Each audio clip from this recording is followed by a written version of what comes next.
Let's dive into what these three men did. Your finalists in alphabetical order for NL Manager of the Year. Carlos Mendoza, like I said, first year with the Mets, improved them by 14 wins from the 2023 season.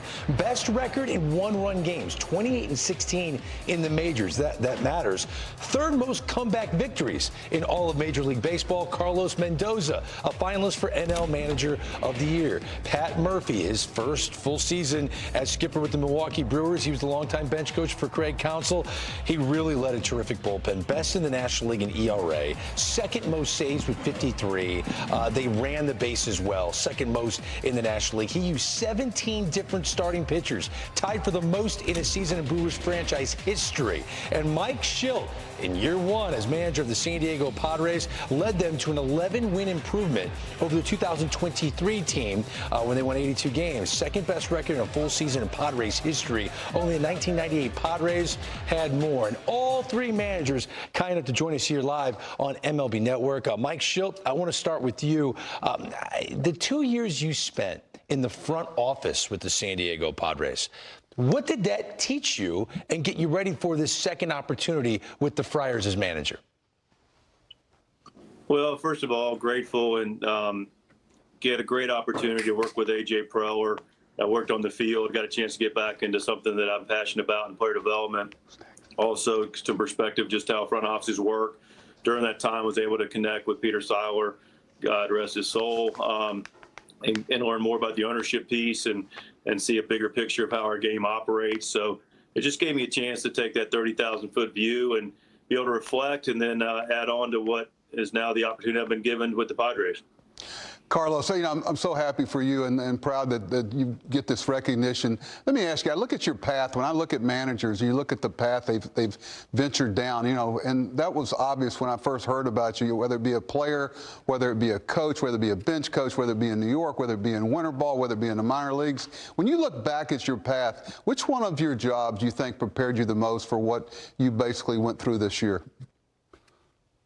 Yeah, first of all, what an honor it is for me to be sitting here in front of you guys and with so many great baseball minds. But I would say every stop along the way helped me kind of prepare for this position. You know, whether it was a coach, a fourth coach in the minor leagues, whether it was a manager in the minor leagues, managing in winter ball, in the fall league, A ball, and then, you know, as an infield coordinator, field coordinator, big league coach, big league bench coach. I think you learn a lot from a lot of the people, whether the managers you're working for, the players, the coaches, the front office. So I would say every stop along the way kind of helped me get into this position.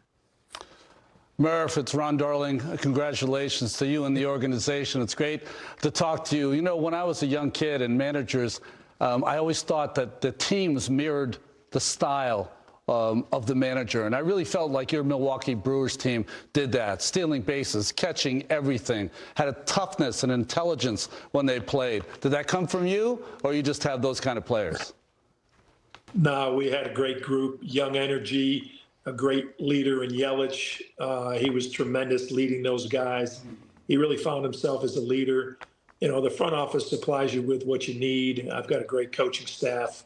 You know, I'm just lucky to be part of it. I really mean that. Carlos, you had a watch what you wish for moment. You guys are 22 and 33. You're scuffling. You decide to move Lindor into the leadoff spot. When you thought about managing for the first time, you couldn't imagine that it would start like that. But you didn't lose any patience, any confidence. You really were the same in May as you were in August and September. Yeah, I mean, look, you never expect to get off the type of start that we got off to, but you have to understand it's a long year. You know, it's 162 plus. At some point throughout the year, you're going to go through rough stretches. And for us, was right out of the gate. And I knew we had good players. I knew I had a really good coaching staff with a lot of experience. And you got to give all of those guys credit. And because they were the one that turned it around, you know, whether was Lindor moving to the leadoff spot, and we had so many things going our way. But again, I think it starts with having really good players, really good coaches, really good support staff, and I'm just grateful to be around and being able to go out there and compete with all of them. You know, Mike, Congratulations, but I do want to say, it stung me a little bit when you were let go in St. Louis, and I don't want to talk about vindication or whatever. It falls underneath the you know what. I got that, but I look at the job you took, and the word I heard was toxic clubhouse, which I don't think was necessarily fair. I know there were a lot of things that go on behind the scenes that everybody doesn't know about, but I thought the smooth sailing and kind of calming the waters and have them the baseball being the focus. How do you feel like you guys accomplished that? Yeah, I think, Buck, appreciate that. No question that, first of all, it was overblown. This clubhouse, I was a part of it, to Greg's question earlier. There wasn't a toxic situation in our clubhouse in 2023 here with the Padres. So a lot of that was overblown. So I came from a good place with a connection with players, partnered with the players, and then got it to be about playing baseball, making sure our players enjoyed themselves. And Sparky Anderson always talked about the number one thing he wanted was to make sure when the players were driving the ballpark, they were looking forward to getting there. Just create that atmosphere. The staff was fantastic creating it. Entire staff, medical performance, clubhouse, everybody just got on board and created an environment, was welcoming, and it was about winning baseball games and fundamental baseball. And we had a lot of our pillar guys, Manny, Crony, Toddy, Musgrove, Darvish, Bogey, met with those guys, and they created the standards of what we're going to be about. And, you've had Manny, and you know what he's capable of and the type of heart he has. And, he was a big part of this, and I'm proud of his development and that group's. And, after partnering with them, it was just about going out and playing good, solid, fundamental baseball and competing. And we added some really good pieces from AJ to do it. Mike Shildt, Pat Murphy, Carlos Mendoza, 3 worthy finalists of this honor. Don't go anywhere. One of you will be named the 2024 National League Manager of the Year. Let's play the same game we played earlier with the AL Manager finalists. The adversity these guys had to overcome. It's a great conversation to have. That's next on MLB Network.